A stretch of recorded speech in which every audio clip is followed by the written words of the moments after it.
She is always at the church premises by 6 a.m. wearing some faded jeans, an old t-shirt and some slippers.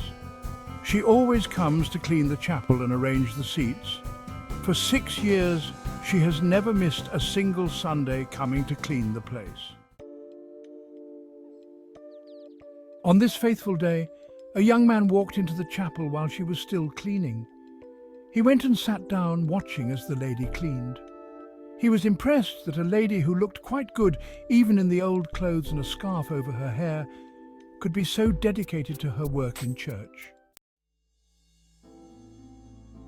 He thought within himself that this was an unfortunate lady who probably had not gotten anyone to take care of her schooling, and now she would probably be an orange seller or some petty trader struggling to make ends meet. He watched, and within his heart, he felt he now knew what God wanted him to do.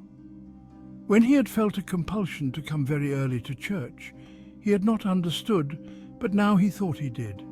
He went back to his car and took out 2 50-cedi notes, and when the lady finished her work and was about to leave, he called her and commended her for her service and gave her the notes. She respectfully declined the gift, but he insisted, pressing it into her hands. He asked if she lived close by, or if he could go drop her so she would not be late. She thanked him and told him that her car was nearby, but he did not comprehend or even try to understand what she had just said. He walked her out, determined to find out all he could about this lady that God wanted him to help change her level.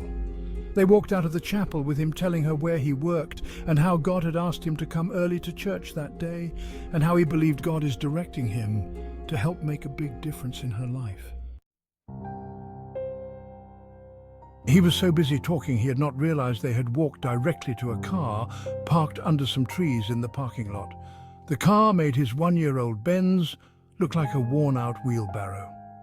The lady opened the driver's door, stepped in and handed over her card to the man and said, "I believe God sent you here for a purpose, but I do not think it was to change my level. Maybe it was to change yours." I am tempted to say it took a forklift to shut the young man's mouth and move him from the place he was glued to as the lady drove off.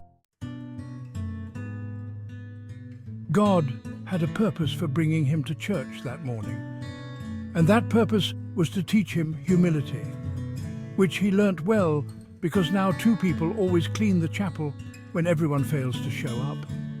Many times we think so highly of ourselves that where God sends us to learn, we go trying to teach.